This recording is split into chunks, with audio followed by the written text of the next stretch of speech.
Thank you for attending today's New York City Department of Education's Beyond Access Forum.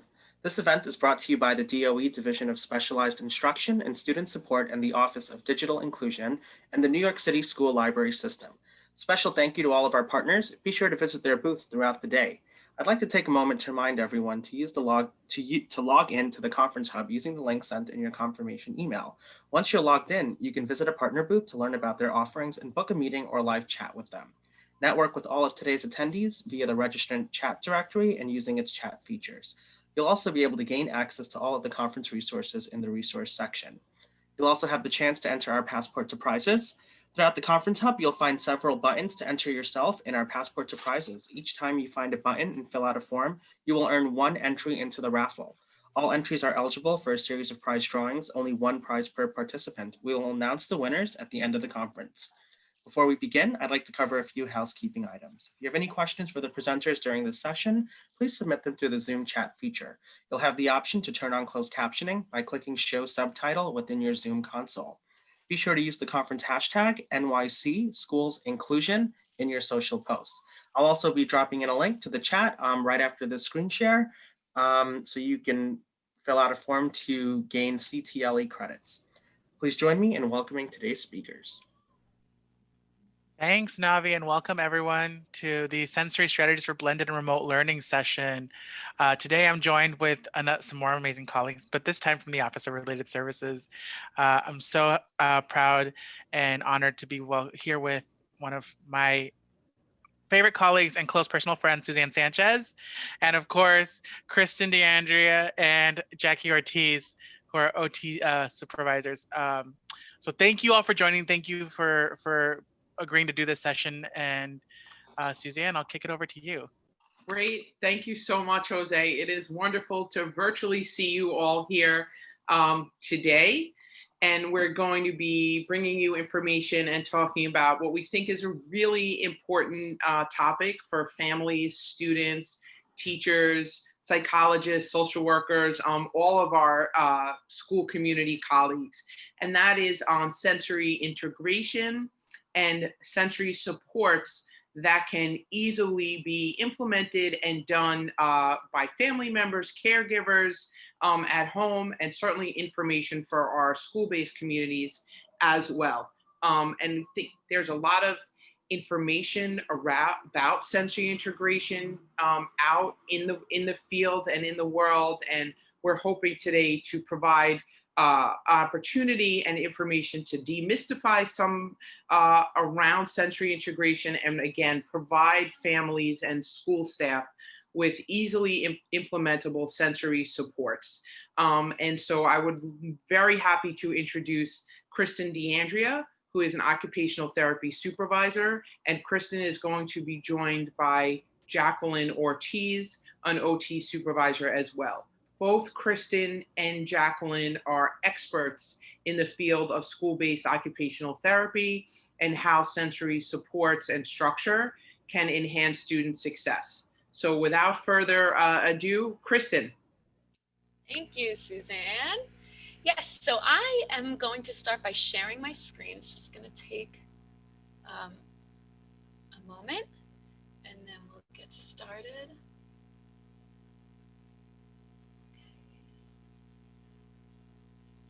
Okay, I hope everyone can see my screen. I'm gonna get it in sharing mode, and there we go.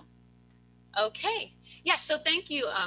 Like Suzanne said, we are so excited to be here today. We love this topic, sensory supports, and especially now where we're in this unique times of blended and remote learning. So we get to look at this with a new perspective and some fresh eyes, and we're very happy to be here today to share it with you. There is a lot to cover. We are going to talk just very briefly about what is OT, just since we are OTs, and I'm sure that many of you are working with OTs, just to give a brief definition of that, as well as talking about self-regulation and sensory processing, how they're related, how they're different. We're going to talk about functions of behavior, and then a quick, a little address to any parents who may be on, and how they can support their children during teletherapy. And then Jackie is gonna finish up with lots of sensory supports, as well as some online activities and Q&As questions will be answered along the way. So that's pretty much the path we're going to follow today. Just to start it off, talking about related services guiding philosophy. So I'm just going to read this right here. This is from the Office of Related Services, and this is how OT, PT, speech, how we operate, and what is guiding our services. So the fundamental objective of related services is to help maximize each student's ability to achieve their educational goals. Related services should be always delivered in the least restrictive environment, and as much as appropriate, schools should integrate them into the classroom. So this basically means that related services must in some way relate to a student's school participation as indicated by the goals on their IEP. And that's what makes school-based services and therapy very unique versus more of a medical model where it's more deficit focused. We are looking at how a difficulty may be impacting their academics. And just because a student has a disability may not mean that their function is impacted. So therefore they may not be eligible for services because they are already doing everything that they need to do, just in a different way. So it is a unique perspective on therapy, and this is how we follow it. And it's the same for remote as well as in person. The same principles guide our practice. So what is OT? Just very briefly, OT, or occupational therapy, helps people do whatever they want or need to do. So for children, in the context of school, we would consider a child's role or occupation to be a student. That's what they are, that's the role that they play in the school. And so the focus would be to help the student function well within their school environment. So OT is concerned with whether they can access their academics and participate in related activities. Therefore, school-based OT is designed to help a student with a disability maintain, improve, or restore function in all education-related activities. That includes self-care and life skills, or we call activities of daily living, management of classroom tools and visual motor skills, looking at how eyes and hands work together to complete a task. Also an important area is looking at classroom behaviors. So is a student able to maintain attention, follow directions? How do they interact or socialize with their peers and adults? Can they work independently? Are they coping with frustration well? Oftentimes this is influenced by a student's ability to self-regulate or process sensory information from their environment. So I'm going to talk now a little bit more about self-regulation and how important it is to teach and emphasize this skill in the school environment as well as at home. So just by definition, self-regulation is the ability to control one's thoughts, emotional responses, actions, and level of alertness or attention. And self-regulation is actually a learned skill. So if you think back, if you've ever had children or you were a child, we were all children at one point. So, as an infant, there's this idea of co-regulation where the parent has to actually help the child, the newborn, the infant, to regulate, to self-soothe, to calm and relax. And that could be through through rocking, or maybe some singing or swaddling, nursing. Those are all ways to help a young child co-regulate. And as they develop and grow and come, into school age and then adulthood, we hope that we would find different coping strategies for self-regulation. Now, oftentimes self-regulation, this term is used synonymously with sensory processing. However, it is really important to know that they are in fact not the same. Self-regulation is different from sensory processing. And there are many students who exhibit, say, intact sensory processing skills, but they still struggle with self-regulation, and vice versa. And this fluctuates really in all of us, children, adults, of all ages. If you don't get a good night's sleep, you may have trouble self-regulating and paying attention. And some of you may even be experiencing that now, related to maybe you missed your breakfast, maybe you didn't have your morning coffee, maybe you stayed up way too late watching the terrible football game that was on yesterday. Maybe, just today being election day, maybe that's causing some stress and anxiety. So there's so many different things that can impact the ability to self-regulate, and it doesn't necessarily mean that it is caused by difficulty in sensory processing. So different influencers could be physical and mental health. If you're not feeling well, I always think of the idea of a child with an earache. That would very much impact their ability to self-regulate. Cognition and executive functioning, so thinking about those levels would certainly impact self-regulation. Environment, age, gender, just talked about how the young child, we wouldn't expect them to have the same attention span or be able to make the same choices, you know, as an older student or as an adult. Social emotional development for sure, because it directly impacts the ability to manage emotions. And lastly, sensory processing differences. And we're going to talk more about that specifically and how sensory processing can impact the ability to self-regulate. And it really does and can mean the difference between being not ready to learn, so in a state of inattention and being unfocused and unavailable, versus ready to learn. And I know these pictures are wishful thinking in some ways, but just to bring that concept that it certainly impacts a student's availability for learning. Okay, so I'm going to briefly go over our sensory systems, and these are the systems that are responsible for processing information from the world around us, as well as the world within us. I think we are probably all familiar with the first 5, which helps to process information from the world around us, and that would be vision, taste, hearing, and touch. And how we process or manage what is going on inside of us, that would be our vestibular system, proprioceptive system, and interoception. Now, interoception is a new system that is, there's a lot of research going on with that, and it has to do with the body's ability to be able to sense when the body may be hungry, when they may, for bladder control, using the bathroom, temperature. So there's a lot of research going on with the interoception system, but we're going to focus a little more on the vestibular and the proprioceptive system and what that looks like in students who maybe have difficulty with those systems in their processing. So looking at the vestibular system, this system is actually located in the inner ear. So if you remember way back when you were learning, maybe in elementary school, when we looked at a diagram of the ear, there's these semicircular canals. They're right here, if you can see my cursor, and they kind of are twisted in different ways, and they're filled with fluid. And as the head shifts in positions, the fluid, based on gravity, will then move in those directions. And that sends signals to the brain, letting the brain know where our bodies are in space and how they're moving and if they're moving in space. So looking at different actions, like if your head is upside down or upright, if you're moving sideways or rotating.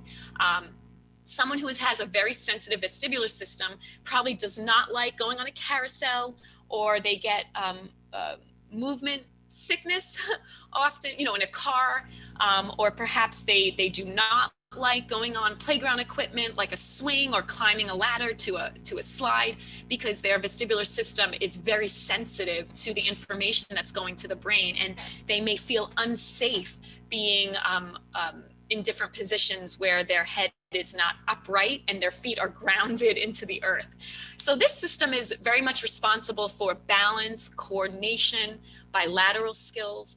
And kids, again, who have difficulty with this, you may see that there's something called gravitational insecurity, where they actually avoid those experiences where their body feels not grounded in the earth. The other system is the proprioceptive system. Now, where the vestibular system talks about or sends signals to the brain on how our bodies are moving and if our bodies are moving, our proprioceptive system, which is located in between our joints and muscles, it gives feedback to the brain, letting us know where all our body parts actually are positioned in space.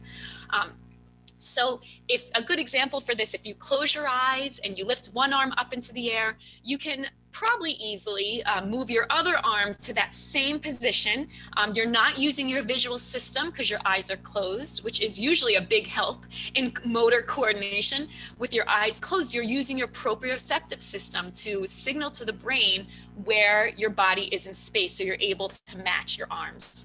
Another idea is if you give lots of deep pressure squeezes to one of your arms, you could do this with your eyes closed, up and down your arm, lots of squeezes. When you finish, you'll notice your arm feels awake, much more awake than the other arm, because you just stimulated that proprioceptive system within the muscles and the joints, and you can actually feel where your body is. So you can imagine with this system, if a student is having difficulty, they may not actually have awareness. Body awareness is greatly impacted, where they may not know where their body kind of starts and ends because they're not having those signals sent to the brain as a typical person would, letting them know where their body is in space. So some of these activities or behaviors that you will see is lots of rough play, maybe writes too hard, pushes, like no personal boundaries, maybe during meals overstuffs the mouth.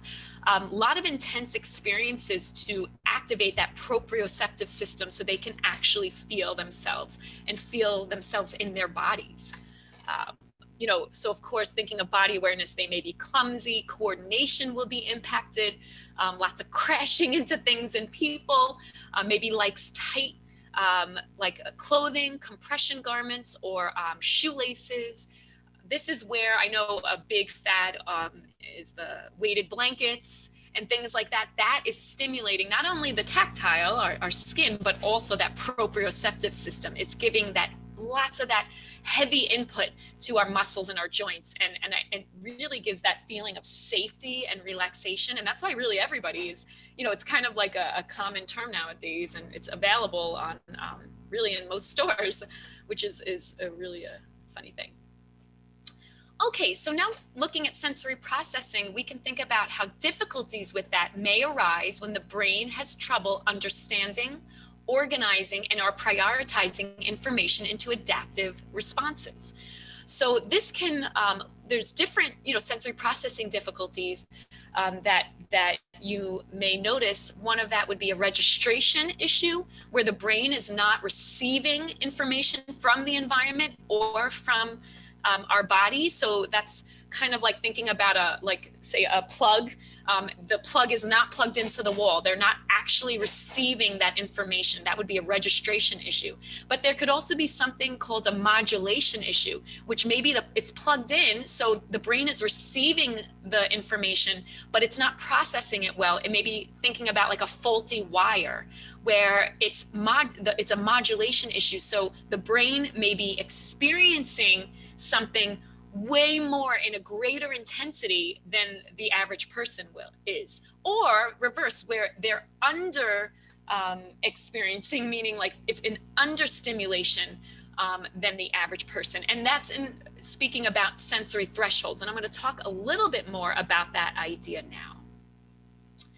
So there is a video here that I'd like to show about sensory processing from the view of a child. I'm not sure, let's see if it works. I'm gonna play it and see if we can hear any sound. But it uses imagery of a big cup versus a little cup. And I think this little boy, Neil, does a really great job of introducing this concept. So I'm gonna play it and let's see, let me know, I guess, if you don't hear the sound, and I can just kind of narrate it at that point. We hear it very softly, so you might have to turn your audio up.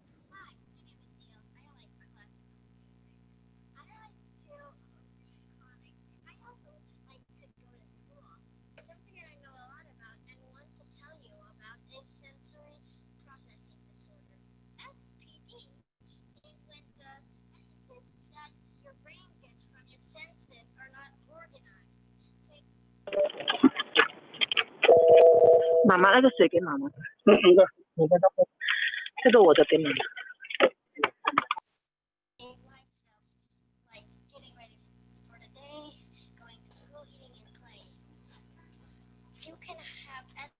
Kristyn, the sound is very low. Okay, the sound is low, Jose? Yes. Okay, no problem. I've tried to lift it up here, but I think when you're sharing at the top of your screen, sorry folks, does it I see. include system audio? Yep, here we go. Let's see if this works. Okay, thanks, Jose. Autism and SPD. Perfect. All right. Everyone has 7 sensory systems. They are sound, taste, smell, vision, touch, proprioceptive, and vestibular.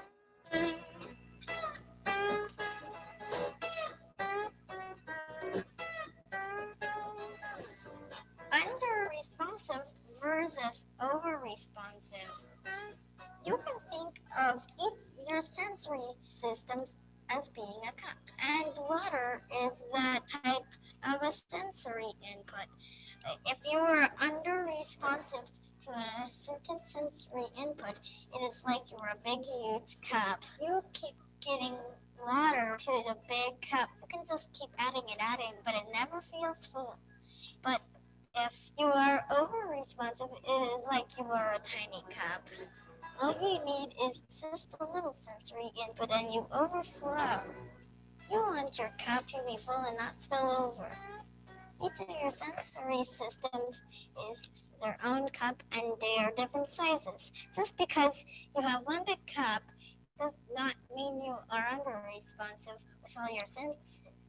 I have a big cup for my proprioceptive and vestibular senses and a little cup for my touch, sound, taste, and smell senses. Everyone is different and unique. Okay. Can you hear me? Am I back? Yes, we hear you. Okay, perfect. Thank you. All right, so there, Neil, isn't he just adorable? We love little Neil. And again, talking about that big cup versus little cup is basically a way to talk about sensory threshold. So we would compare the big cup to a high sensory threshold. So looking over here at these lines, a typical sensory threshold would require a typical amount of sensory input. For somebody, this could be a student or even an adult who has a high sensory threshold here where you see the red line. That means that it would require an increased amount of sensory input for the brain to register that sensory information. And this picture right here is of a sensory deprivation tank. It's just, again, another imagery, the idea of someone who, when you're in this tank, you really, it eliminates all sensory input from externally, even internally. And it's just that idea of someone with a high sensory threshold would, I mean, that's very dramatic, but someone who has that high sensory threshold would have almost that sensation of not feeling anything. And so until they receive an adequate amount of sensory input where the brain will then register that sensory information. So thinking about like the vestibular system, someone with a student with a high sensory threshold means that they're understimulated in that particular sensory processing area. And you would expect that they would be seeking out that vestibular, that movement experiences in their environment in order to meet that sensory threshold. So you would expect to see a student who maybe moves around a lot, running, crashing, spinning, upside down, cartwheels. You know, these are all activities that would send intense sensory information through the vestibular system to the brain so that they're able to reach and meet this high sensory threshold. And if you go through each of the sensory systems, you can think about this in a different way. For example, in the auditory system. So maybe if a high sensory threshold in the auditory system, this is a student who is seeking out intense sound experiences in their environment, whether it's from their own mouths. So sometimes you have kids that are talking loud, singing loud, always humming, always making noise. Or maybe, you know, you have kids that hold radios up to their ears or are drawn to like speakers, things like that. And again, you can go through each of the sensory systems and come up with an examples for that. Now, in contrast, a low sensory threshold, again, looking at a typical sensory threshold where just the right amount of sensory input is able to register within the brain. A low sensory threshold requires much less before they meet that threshold. Anything above that will put them into a state of fight, flight, or fright. their nervous system is triggered, and it puts their body in this primitive state of feeling unsafe. And it's not a bad thing. It was necessary, and it is necessary to keep us alive. For example, all of a sudden, if you start smelling smoke, you may turn off the Netflix and begin to investigate what is going on in your home, because all of a sudden your body is saying something is not right. I am in danger. Thinking about walking through a dark alley, the same kind of idea. All of a sudden, you're laughing and joking around with friends, and all of a sudden you start hearing something and it doesn't feel right, it doesn't sound right, and now you're in this state of high alertness and danger. Your brain is red flagging what's going on around you. And that is the same state that a student can be in if they are stuck in this low sensory threshold place where they are overstimulated. They have a small cup. And I like to think, a lot of times I think of this in the auditory processing, where, you have kids who are very sensitive to sounds. The fire alarm goes off and they are covering their ears. They may be screaming, or it just throws them into this place of danger. Or maybe even circle time. So maybe the singing, they start to demonstrate behaviors of distress when they're hearing different sounds. They may be covering their ears, or putting their shirt over their face, or whatever it may be. And again, you can go through each of the sensory systems and talk about what this looks like. Most of the time, you'll find that students avoid experiences or environments that trigger this, that puts them into overstimulation or sensory overload, because their body comes into this state where they do not feel safe and they feel like they are in danger. I just want to very briefly, again, there is a pattern here going. There's so much information on each of these slides, and I just want to make sure that myself and Jackie gets through it all. So just talking about important questions to ask when concerned about a behavior. So one of those questions is the behavior interfering with function and participation? So sometimes it may look unusual, say like maybe rocking repetitively in a seat. It may be unusual, but it may not, in fact, be impacting functioning. They may be doing their work. They may be actively engaged in the lesson, but it's a self-regulation strategy that they're using to be able to access, their environment. And again, along those lines, is addressing the behavior a priority concern? There may be several different behaviors, and the one, that is, you want to look to see which one that you will impact will bring about the greatest change in behavior that will help them to function better. And then finally, you want to ask, what is driving the behavior? Because that question is super important, because what is driving the behavior will impact how to address the behavior, the best way to address it, because a single behavior can have many different functions behind it. And you may address it in one way. It may actually be positively reinforcing that behavior instead of changing it, into something that's more appropriate. So for example, one of these driving behaviors could be escape. So the idea that a student may be wanting to escape or avoid a non-preferred activity. Let's think about running out of the room.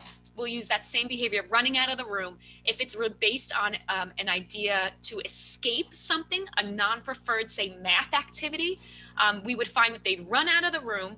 And the best way to address that would be to, instead of removing them from or giving them a different activity, which is actually reinforcing their initial idea of escaping, instead maybe breaking down the task, the non-preferred task, into smaller bites, or giving them break cards, or a way that they can signal when they need a break and then have a more appropriate response when something becomes too difficult, or if they get into that place of overload, sensory overload. Another factor that could be influencing behavior is attention. So they could be running out of the room because every time they do that, they get to go to the guidance counselor, who sits them down and talks to them and spends time with them and interacts with them. So If it's attention that they're looking after, that social piece, we would address it in a different way, which could be from the point of positively reinforcing preferred behaviors. So when they are sitting, you know, paying attention for even 2 minutes at a time, we are praising them and getting down to their level and, you know, eye level, and just really trying to reinforce those positive ways through social interaction and attention. Another driving factor would be tangible, and that one is really obvious. When they want something, they're running out of the room because they want to get to the iPads in the library, or whatever it may be. They are looking after getting something. And a good idea with that would be to create some kind of positive reinforcement for preferred behavior through maybe, you know, earning that preferred tangible by doing, you know, by doing the preferred activity. And then lastly, sensory, and we talked a lot about this, how it could in fact be a sensory processing difficulty that's driving that behavior. Can't stop without just very briefly talking about trauma and behavior and how childhood trauma can impact learning and behavior. It can actually cause them to become in that stuck in that heightened state of alertness or that state of fear. And the best way to counter that is by fostering and building resiliency, establishing supportive adult-child relationships, offering choice by perceived control, and self-efficacy, giving them a choice in different ways. And then of course, adaptive skills and self-regulatory capacities. So looking at coping strategies, and then different sources of faith, hope, and cultural traditions can also help. Lastly, teletherapy, parents as partners. It's definitely these blended learning opportunities provides a really unique opportunity for active family participation. We would emphasize to parents to get to know your child's related service provider, ask lots of questions, and participate in the session. This is a really unique time to get to know your therapist and get to know the strategies that are used and to carry them over into your home. So I'm now going to pass it on to Jackie, who is going to continue with some sensory supports to be used at home and in school. And Jackie, as you go in, I'm just hopping in with the 7-minute warning. Okay, thank you, Jose. Does everybody hear me fine? Because I was having problems. We hear you. Okay, perfect. So I'll try to make this as quick and concise as I can, because it's a lot. So what are sensory supports? Those are tools and strategies that we use to help students cope and thrive in school and home. And then how? This is the $1 million question. Like, what can we do? What supports can we use to provide our students with what we call the Just Right challenge? So for students who seem, as Kristyn mentioned, overstimulated, you would want to use a calming tools or strategies. And for students who seem understimulated, you would use a variety of tools and strategies that will help to help the student be alert. So we will be providing you in the next slides to follow several sensory supports. So one of the biggest things, for example, for a student who is overstimulated, these are characteristics that you would notice. They will be unfocused, unable to remain seated, fidgeting, frequently talking or interrupting others, or difficulty with taking turns. And for understimulated, then you would have to, yes, you would see characteristics of the student being lethargic, sleepy, or difficult engaging in activity, or low motivation to participate. So with this one, in getting all those characteristics, that's what's going to help us do what we call the detective work in order to determine now which sensory supports or strategies would produce the most positive outcomes and gain. So before I start, one important caveat to mention is that it's vital for you to use all the suggested supports that we will be providing you with in a structured and organized manner. We are going to provide you with some guidance towards the end of the presentation to assist you with successfully in implementing these tools and strategies in school as well as at home. Something that I've learned throughout the years is that children don't like structure, but they really do crave it and need it. So with that, if you're trying to find the calming Just Right activities, the characteristics that you will be looking for is that it's rhythmic, deep, control, and slow. And just for the sake of time purposes, in each category, we're going to be presenting pictures in the slides to follow. So for a tactile, for example, I'll mention 1 or 2 in each category. For a tactile input, you would want to provide deep pressure to the hands and arms, and I'll show you a picture of what the dots and squeezies are, as well as a pressure garment or like tight clothing or neoprene vest. For proprioception, to provide that proprioceptive input to give you that calming effect, we would highly recommend for carrying weighted backpacks or laundry basket, as well as desk, foot, and fidget. For vestibular input, a rocking chair, and then we'll show you a picture of windmills alternating toe touches. Next. So this is a picture of what I mentioned, the dots and squeezies, as well as the pressure vest and lap weight. And as you can see, we made suggestions as well as to one that you could use at home. The next slide. These are, again, visuals of what I had just mentioned when providing that tactile input, especially that bear hug, getting it through the top to get it right onto that shoulder joint is important. And next slide. Again, these all pictures, say 1,000 words, right? So they speak for themselves. I just want to point out the windmills in this because that provides that vestibular input, what you see in the changes as the gentleman here is showing us, and the desk foot fidget that you could improvise and use by getting an elastic band at home and tying it around to a chair. Next slide. If you're for the understimulated child, would you want to get them alerting and find just right activities? The characteristics that you will be looking for is that it's arrhythmic, fast, and unpredictable. So for example, for a tactile input, putting Velcro underneath the desk, which will show, as well as jump and crash. Just be mindful of using jump and crash, that it's safe, that there's no furniture around, that you have either a mat or just the cushions, that we're truly promoting safety first. For prop input, frog jumps, which will give you that input, as well as mountain climbers, which we will show in the pictures to follow. For vestibular input, jumps, squats, and turns, what we call washing machine, fast sliding. So we'll show you those pictures in the screen, in the slides to follow.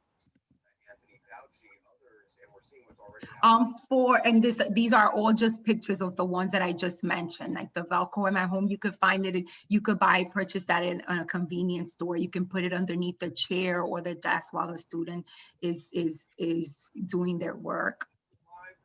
Next slide. Again, this is an example of squats and burpees. The washing machine that I spoke about, and the one at the bottom is the rocking horse, which is known as the Rolasana. Next slide. So for auditory, visual, and oral input, right? The things that the characteristics that you're trying to look for is that it's focusing and grounding. That is very important. So for auditory, we'll show you an example in the next slide to follow. It's multi-layer music known as hemisync, metronome, white noise, which we'll show you. For visual, tracing figure 8 in the slides to follow. Muted colors, you want those soft color tones, like the gray tones, as well as a great visual would be for using a colored overlays for students that skip lines. We'll show you a picture of that.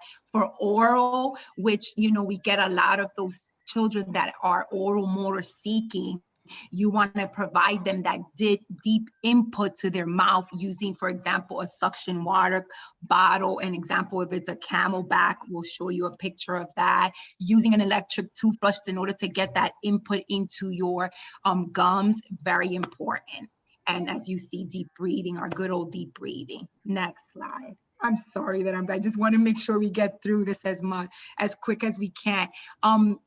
Each one of them has a sound. Kristyn, I don't know if your sound is working. We can just have them hear really briefly, like a second of the hemisync music of what it sounds like. Just click on the actual picture. of the hemi-sync.